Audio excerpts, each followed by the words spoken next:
electoral. ¿Qué piensa una joven que representa a dos entidades públicas, sanas, honestas y sobre todo que están investigando sobre eso? Bueno, indudablemente el país necesita una reforma política, por lo menos. Hay algunos analistas y algunos políticos que hablan de una Asamblea Nacional Constituyente, que el país necesita de alguna manera cambiar toda esa estructura y ese régimen político, pero por lo pronto en los acuerdos de La Habana se ha hablado de una reforma política. Esa reforma política se trabajó de manera juiciosa con una misión electoral especial conformada por expertos. Hicieron una labor en territorio, se reunieron con organizaciones sociales, con académicos, con expertos, recogieron insumos, presentaron ese documento ante el gobierno nacional, pero ya todos sabemos lo que sucedió con el Fast Track. Entonces fue una desilusión bastante grande porque creo que esa reforma electoral planteaba unos elementos muy interesantes frente al tema del régimen político. Por ejemplo, ampliaba la participación de los partidos políticos, ampliaba la participación de la mujer, llamaba o incentivaba al fortalecimiento de la democracia al interior de los partidos políticos. Porque uno habla de democracia cuando los ciudadanos vamos a votar, pero resulta que previo a ese ejercicio de votación en las urnas, al interior de los partidos políticos también se eligen quiénes van a ser los candidatos. Y lo que uno ve es que esos candidatos se escogen a dedo, que representan unos intereses. Entonces, al interior de partidos políticos fraccionados, politizados y que responden más a intereses personalistas, es necesaria una reforma política, una reforma electoral.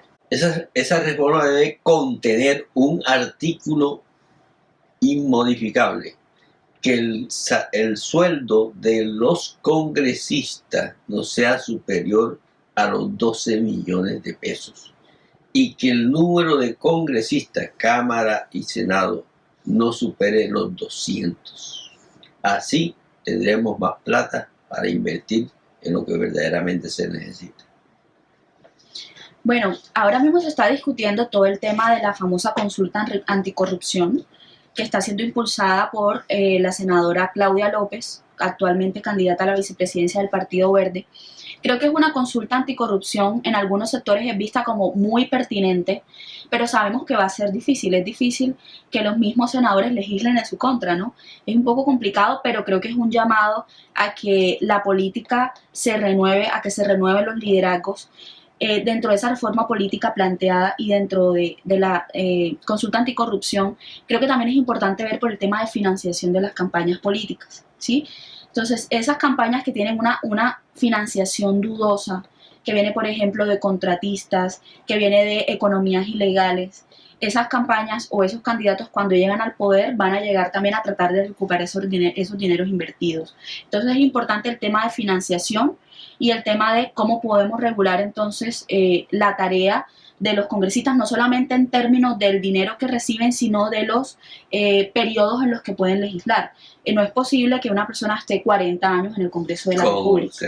Entonces es importante renovar esos liderazgos y empezar a trabajar con la ciudadanía, dejar la apatía y participar activamente en los procesos políticos. Hay un error que cometió la Asamblea Nacional Constituyente de 1991 y a mí me lo reconoció un constituyente importantísimo que estuvo en esa asamblea, como lo es el doctor Juan B. Fernández Genovisky.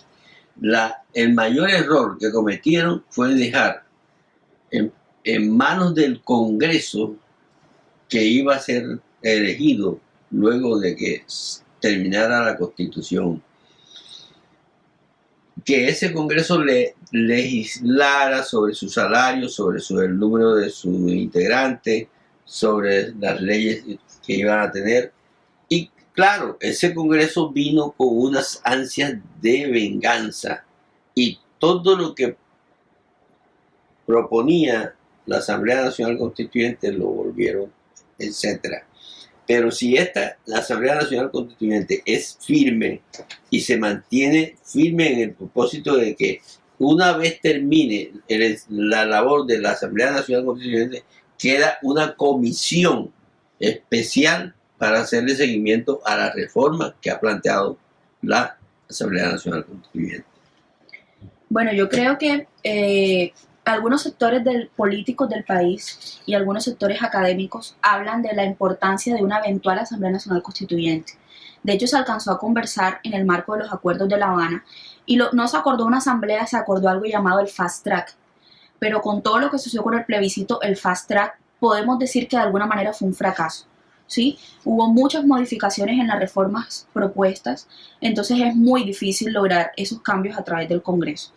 Yo podría decir que si es necesaria una Asamblea Nacional Constituyente, puede ser a mediano o a largo plazo, pero efectivamente el país necesita unos cambios, unas reformas estructurales para que se equilibren esos poderes. Hablamos de un equilibrio de poderes, pero lo que vemos es que el Ejecutivo ha terminado por cooptar los otros poderes, tanto la justicia como el legislativo. Entonces sí es necesario esas reformas estructurales que el régimen político de Colombia necesita.